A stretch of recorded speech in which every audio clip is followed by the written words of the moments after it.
Só recapitulando aqui acerca do cumprimento provisório de sentença que reconhece a exigibilidade da obrigação de pagar a quantia certa. Então é o cumprimento provisório de sentença.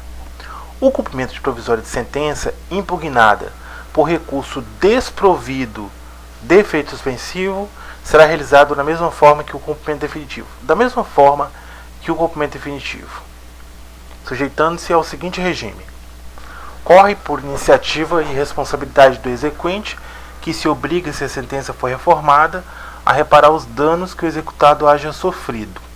Fica sem efeito sobrevindo decisão que modifique ou anule a sentença objeto da execução, restituindo-se as partes ao estado anterior e liquidando-se eventuais prejuízos nos mesmos autos. Se a sentença objeto de cumprimento provisório for modificada ou anulada apenas em parte, somente nessa parte ficará sem efeito a execução. O levantamento de depósito em dinheiro e a prática de atos que importem transferência de posse ou alienação de propriedade ou de outro direito real ou dos quais possa resultar grave dano ao executado dependem de caução suficiente e idônea, arbitrada de plano pelo juiz e prestada nos próprios autos. No cumprimento provisório da sentença, o executado poderá apresentar impugnação se quiser, nos termos do artigo 525. A multa e os honorários a que se refere o parágrafo 1º do artigo 523 são devidos no cumprimento provisório de sentença condenatório ao pagamento de quantia certa. Se o executado comparecer tempestivamente e depositar o valor com a finalidade de isentar-se da multa, o ato não será havido como incompatível com o recurso por ele interposto. A restituição ao estado anterior que se refere o inciso 2 não implica o desfazimento da transferência de posse ou da alienação de propriedade ou de outro direito real eventualmente já realizada, ressalvado sempre o direito à reparação dos prejuízos causados ao executado. Ao cumprimento provisório de sentença que reconheça obrigação de fazer, de não fazer ou de dar coisa, aplica-se no que couber o disposto neste capítulo. A caução prevista no inciso 4 do artigo 520 poderá ser dispensada nos casos em que o crédito for de natureza alimentar, independentemente de sua origem, o credor demonstrar a situação de necessidade, pender agravo a qual se refere o artigo 1042. A sentença ser provisoriamente cumprida estiver em consonância com súmula da jurisprudência do STF e do STJ ou em conformidade com o acordo proferido no julgamento de casos repetitivos. A exigência de caução será mantida quando da dispensa possa resultar manifesto risco de grave dano de difícil ou incerta reparação. O cumprimento provisório da sentença será requerido por petição dirigida ao juízo competente. Não sendo eletrônicos os autos, a petição será acompanhada de cópias das seguintes peças do processo, cuja autenticidade poderá ser certificada pelo próprio advogado sob sua responsabilidade pessoal. Decisão exequenda, certidão de deposição do recurso não dotado de efeito suspensivo, procuração ortogada pelas partes, decisão de habilitação se for o caso, facultativamente outras peças processuais consideradas necessárias para demonstrar a existência do crédito. Cumprimento definitivo de sentença que reconhece a exigibilidade da obrigação de pagar a quantia certa. Neste caso, de condenação em quantia certa ou que já foi fixada a liquidação e no caso de decisão sobre parcela incontroversa, então no caso, condenação em quantia certa,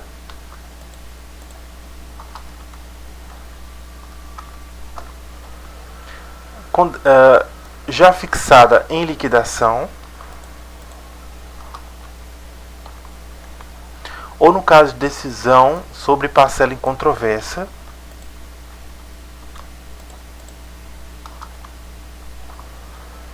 o cumprimento definitivo da sentença será feito a requerimento do exequente, sendo o executado intimado para pagar o débito no prazo de 15 dias, não são 10 dias nem 3, são 15 dias, acrescido de custos se houver. Se não ocorrer o pagamento voluntário no prazo de 15 dias, o débito será acrescido de 10% de multa e também de honorários em 10%. Quando o pagamento é parcial, dentro do prazo de 15 dias, a multa e os honorários incidem sobre o restante que ficou sem pagar. Não efetuado tempestivamente pagamento voluntário, será expedido desde logo o mandado de penhora e avaliação, seguindo-se os atos de expropriação. O requerimento previsto no artigo 523 será instruído com demonstrativo discriminado e atualizado do crédito, devendo a petição conter nome completo, número de CPF, CNPJ do exequente e do executado, observado o disposto no artigo 319, parágrafo 1º ou 3º. Índice de correção monetária adotado, juros aplicados às respectivas taxas, termo inicial, termo final dos juros e correção monetária utilizados.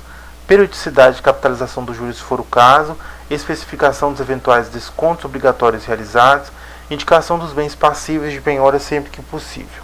Quando o valor apontado no demonstrativo aparentemente excede os limites da condenação, a execução será iniciada pelo valor pretendido, mas a penhora terá por base a importância que o juiz entender adequada ao caso. Quando o valor apontado no demonstrativo aparentemente excede os limites da condenação, a execução será iniciada pelo valor pretendido, mas a penhora tem por base a importância que o juiz entende como adequada. Para a verificação dos cálculos, o juiz pode valer-se de contabilista do juízo, que terá o prazo de 30 dias para efetuar o cálculo, exceto se outro for determinado. Quando a elaboração do demonstrativo depende de dados em poder de terceiros ou do executado, o juiz pode requisitar esses dados sob combinação do crime de desobediência. Quando a complementação do demonstrativo depender de dados adicionais em poder do executado, o juiz pode, a requerimento do exequente, requisitar também esses dados, fixando o prazo de 30 dias para que seja cumprida a diligência. Se esses dados não forem apresentados pelo executado sem justificativo no prazo designado pelo juiz, reputam-se corretos os cálculos apresentados pelo exequente apenas com base nos dados de que dispõe. Transcorrido o prazo previsto no artigo 523, sem que haja o pagamento voluntário, inicia-se o prazo de 15 dias para que o executado, independentemente de penhora ou nova intimação, apresente nos próprios autos sua impugnação, já que não pagou. Na impugnação, o executado pode alegar uma série de coisas, dentre as quais falta ou nulidade da citação, se na fase de conhecimento do processo correu a revelia, ilegitimidade de parte, inexecuibilidade do título ou inexigibilidade da obrigação. Considera-se também inexigível a obrigação reconhecida em título executivo judicial, fundado em lei ou ato normativo considerado inconstitucional pelo STF. É um título executivo judicial? É. Mas está fundado em uma lei ou um ato normativo que foi declarado inconstitucional pelo STF. Então, essa obrigação é inexigível. Ou ainda fundado em aplicação e interpretação da lei ou ato normativo tido pelo STF como incompatível com a Constituição, em controle de constitucionalidade concentrado, seja no controle de constitucionalidade concentrado, seja no controle de constitucionalidade difuso. A decisão do STF referida acima deve ser anterior ao trânsito em julgado da decisão exequenda. Se a decisão for proferida após o trânsito em julgado da decisão exequenda, cabe ação rescisória, cujo prazo é contado do trânsito em julgado da decisão proferida pelo STF. Os efeitos da decisão do STF podem ser modulados no tempo, em atenção à segurança jurídica. Continuando, pode também se alegar a penhora incorreta ou avaliação errônea, excesso de execução, acumulação indevida de execuções, incompetência absoluta relativa do juiz da execução, qualquer causa modificativa ou extintiva da obrigação, como pagamento, novação, compensação, transação ou prescrição, desde que supervenientes à sentença. Alegação de impedimento ou suspeição, observa 146 e 148. Aplica-se impugnação disposto 229. Quando o executado alega que o exequente em excesso de execução pleiteia quantia superior à resultante da sentença, cumpre então a ele declarar de imediato o valor que entende correto, devendo apresentar demonstrativo discriminado e atualizado de seu cálculo.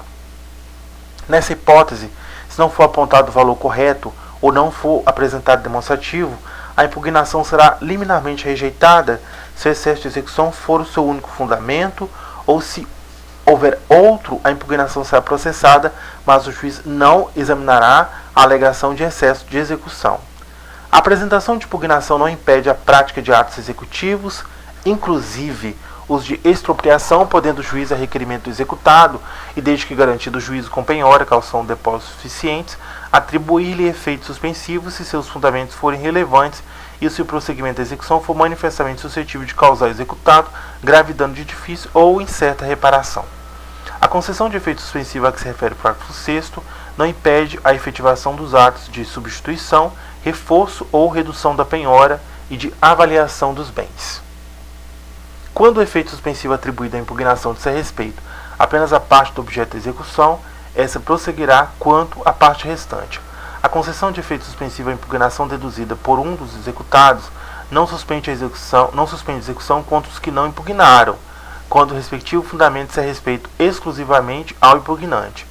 Ainda que atribuído efeito suspensivo à impugnação, é lícito ao exequente requerer o prosseguimento da execução, oferecendo e prestando nos próprios autos caução suficiente e idônea a ser arbitrada pelo juízo. As questões relativas a fatos prevenientes ao término do prazo para a apresentação da impugnação, assim como aquelas relativas à validade e adequação da penhora, da avaliação e dos atos executivos subsequentes, podem ser arguídas por simples petição, tendo executado em qualquer dos casos o prazo de 15 dias para formular esta arguição, contado da comprovada ciência do fato ou da intimação do ato. É lícito ao réu, antes de ser intimado para o cumprimento da sentença, comparecer em juízo e oferecer em pagamento o valor que entender devido, apresentando memória discriminada do cálculo. O autor será ouvido no prazo de 5 dias, podendo impugnar o valor depositado, sem prejuízo do levantamento do depósito a título de parcela incontrovérsia. Concluído o juízo, pela insuficiência do depósito sobre a diferença, incidirão multa de 10% e honorários advocatícios também em 10%, seguindo-se a execução com penhora e atos subsequentes. Se o autor não se opuser e o juiz não se opuser, o juiz declarará satisfeita a obrigação e extinguirá o modo processual ou processo. Aplica-se as disposições deste capítulo, cumprimento provisório da sentença, naquilo que couber.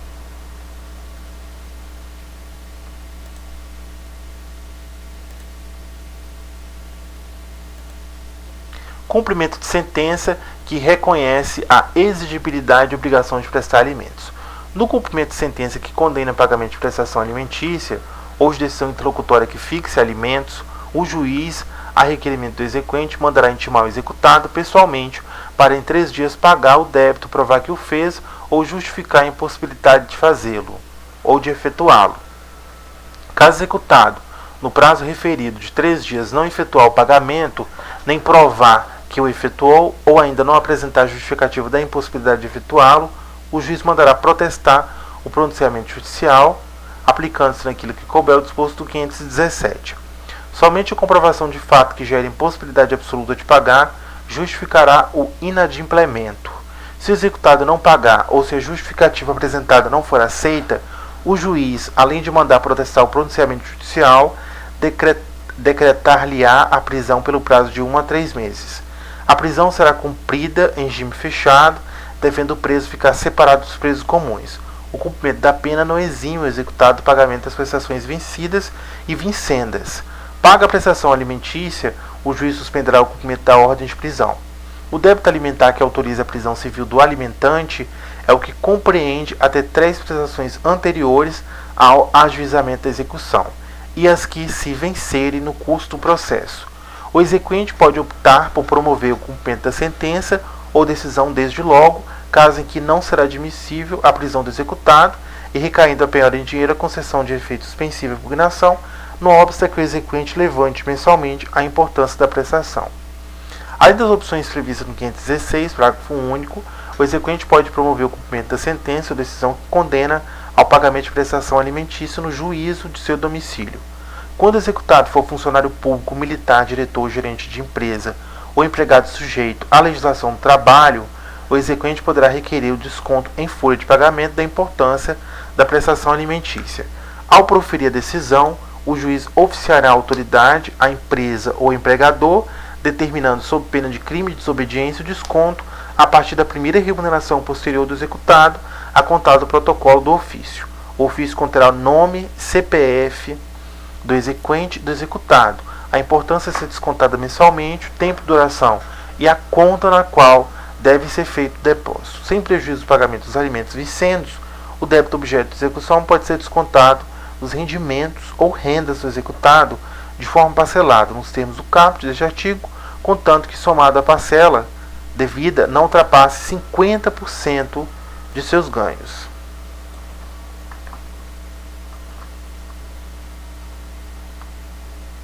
Não ultrapasse 50% de seus ganhos líquidos.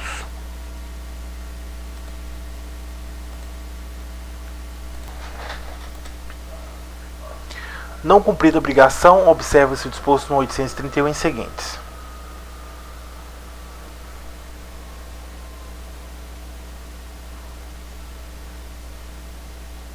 O disposto neste capítulo aplica-se aos alimentos definitivos ou provisórios. A execução dos alimentos provisórios, bem como a dos alimentos fixados em sentença ainda não transitada e julgado, se processa em autos apartados. O cumprimento definitivo da obrigação de prestar alimentos será processado nos mesmos autos em que tenha sido proferida a sentença. Verificada a conduta procrastinatória do executado, o juiz deverá, se for o caso, da ciência ou MP, dos indícios da prática do crime de abandono material. Quando a indenização por ato ilícito incluir prestação de alimentos, caberá ao executado, a requerimento do exequente, constituir capital cuja renda assegure o pagamento do valor mensal da pensão. O capital a que se refere o caput é representado por imóveis ou por direitos reais sobre imóveis suscetíveis de alienação, títulos da dívida pública ou aplicações financeiras em banco oficial, será inalienável e impenhorável enquanto durar a obrigação do executado, além de constituir-se em patrimônio de afetação. O juiz poderá substituir a constituição do capital pela inclusão do exequente em folha de pagamento de pessoa jurídica de notória capacidade econômica ou requerimento executado por fiança bancária ou garantia real em valor a ser arbitrado de imediato pelo juiz. Se sobrevier modificação nas condições econômicas, poderá a parte requerer, conforme as circunstâncias, redução ou aumento da prestação. A prestação alimentícia poderá ser fixada tomando por base o salário mínimo. Fim da obrigação de prestar alimentos, o juiz mandará liberar o capital, cessar o desconto em folha ou cancelar as garantias prestadas. Cumprimento de sentença que reconheça a exigibilidade de obrigação de pagar a quantia certa pela Fazenda Pública. No cumprimento de sentença que impõe à Fazenda Pública o dever de pagar a quantia certa, o exequente deve apresentar demonstrativo discriminado e atualizado do crédito contendo nome completo e o número do CPF ou CNPJ do exequente, índice de correção monetária adotado, juros aplicados, respectivas taxas, termo inicial e termo final dos juros e da correção monetária atualizados, periodicidade de capitalização dos juros se for o caso, e especificação dos eventuais descontos obrigatórios realizados. Havendo pluralidade de exequentes, cada um deverá apresentar o seu próprio demonstrativo, aplicando-se à hipótese, se for o caso, o disposto dos parágrafos 1º e 2º do artigo 113. A multa prevista no parágrafo 1º do artigo 523 não se aplica à Fazenda Pública. A Fazenda Pública será intimada na pessoa de seu representante judicial por carga remessa ou meio eletrônico para querendo no prazo de 30 dias e nos próprios autos impugnar a execução, podendo arguir falta ou nulidade da citação se na fase de conhecimento do processo correu a revelia, ilegitimidade de parte, inexecuibilidade do título ou inexigibilidade da obrigação. Para efeito do 3, considera-se também inexigível a obrigação reconhecida em título executivo judicial, fundada em lei ou ato normativo considerado inconstitucional pelo STF, ou fundada em aplicação e interpretação de lei ou ato normativo tido pelo STF como incompatível com a Constituição e controle de constitucionalidade concentrado ou difuso. No caso do artigo 5º, os efeitos da decisão do STF poderão ser modulados no tempo de modo a favorecer a segurança jurídica. A decisão do STF referida no parágrafo 5º deve ter sido proferida antes do trânsito em julgado da decisão exequenda. Se a decisão referida no parágrafo 5º for proferida após o trânsito em julgado da decisão exequenda, caberá a ação rescisória, cujo prazo será contado do trânsito em julgado da decisão proferida pelo STF. Excesso de execução ou acumulação indevida de execuções, incompetência absoluta relativa do juiz da execução. Qualquer causa modificativa ou extintiva da obrigação, como pagamento, inovação, compensação, transação ou prescrição, desde que supervenientes ao trânsito em julgado da sentença. Tudo isso aqui que eu estou vendo são as hipóteses de arguição que podem, no caso, que a Fazenda Pública é intimada na pessoa de seu representante judicial por carga remessa meio eletrônico, para querendo no prazo de 30 dias, não são 15, são 30 dias, e nos próprios autos impugnar a execução. Tudo isso aqui, 1, 2, 3, 4 e 5, além dos 6, 4, 5 e 6, são formas de arguições que a Fazenda Pública pode alegar em defesa. Alegação de impedimento ou suspeição observará 146 e 148.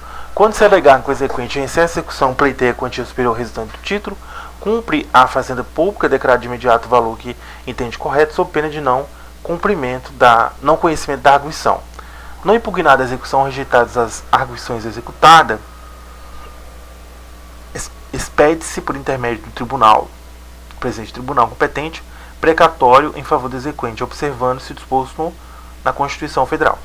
Por ordem do juiz dirigida à autoridade na pessoa de quem o ente público foi citado para o processo, o pagamento de obrigação de pequeno valor será realizado no prazo de 2 meses, contado da entrega da requisição mediante depósito na agência de banco oficial mais próxima da residência do exequente.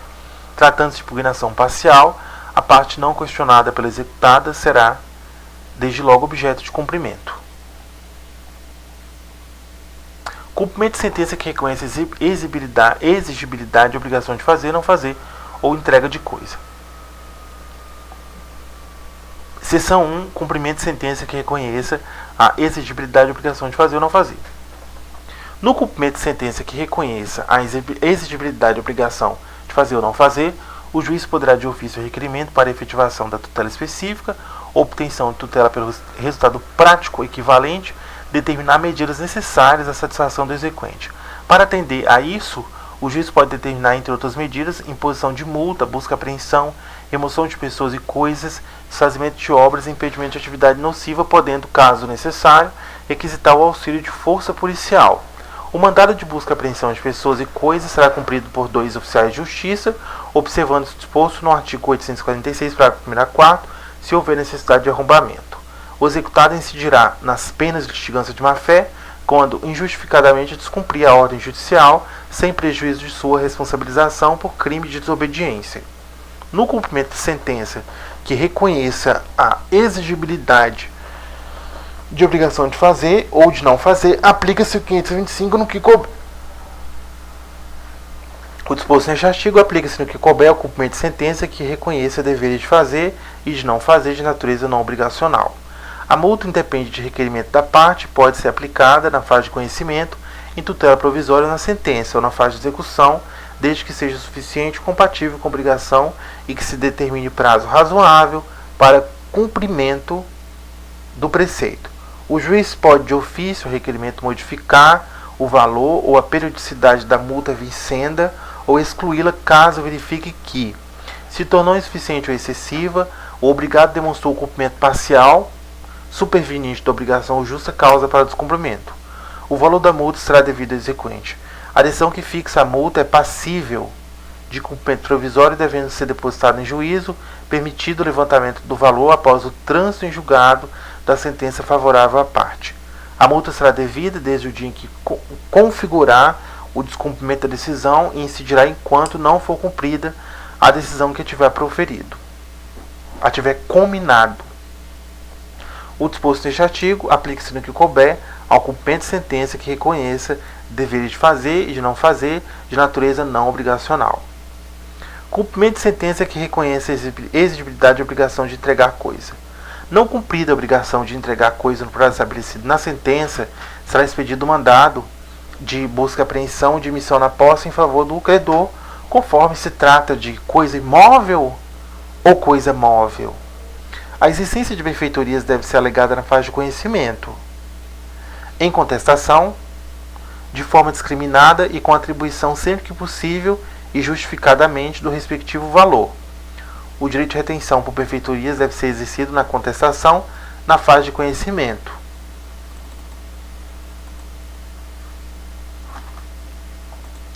Aplicam-se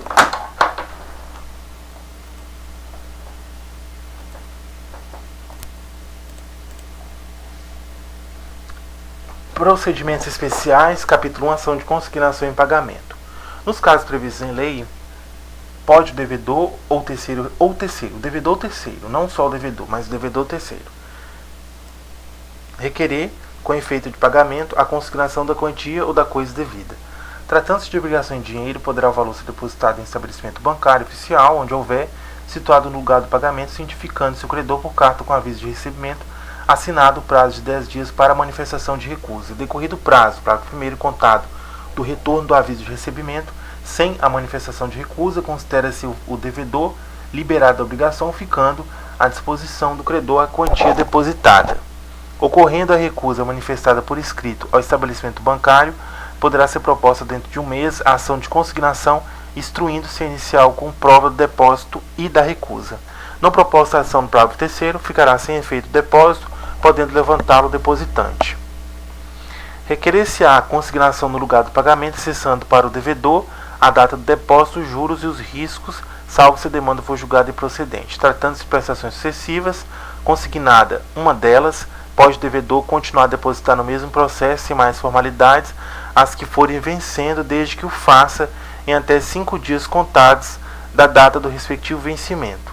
Na inicial, o autor requererá o depósito da quantia da coisa devida a ser efetivado no prazo de 5 dias contados do deferimento, ressalvada a hipótese do 539, parágrafo 3º, a citação do réu para levantar o depósito ou oferecer contestação.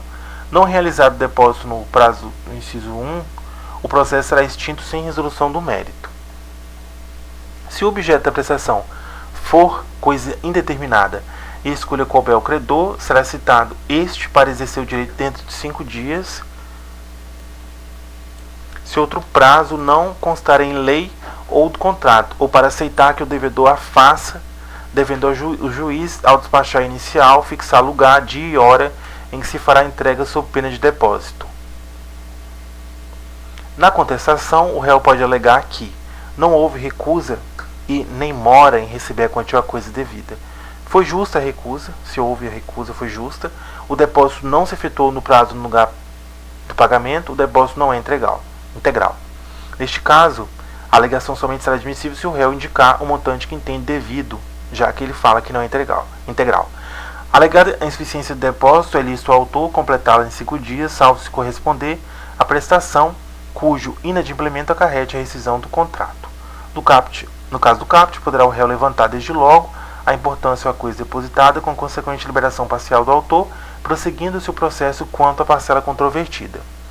A sentença concluir pela insuficiência do depósito determinará sempre que possível o montante devido e valerá como título executivo facultado ao credor promover-lhe o cumprimento nos mesmos autos após liquidação, se necessária. Julgado procedente o pedido, o juiz declarará extinta a obrigação e condenará o réu ao pagamento de custos e honorários advocatícios. Procede-se do mesmo modo se o credor receber e der quitação. Se ocorrer dúvida sobre quem deva legitimamente receber o pagamento, o autor requererá o depósito e a citação dos possíveis titulares do crédito para provarem o seu direito. No caso 547, não comparecendo pretendente algum, converte-se o depósito em arrecadação de coisas vagas. Se comparecer apenas um, o juiz decide de plano. Se comparecer mais de um, o juiz declara efetuado o depósito e extingue a obrigação, continuando o processo a correr unicamente entre os presuntivos credores, observado o procedimento comum. Aplica-se o procedimento estabelecido neste capítulo, no que couber ao resgate do aforamento.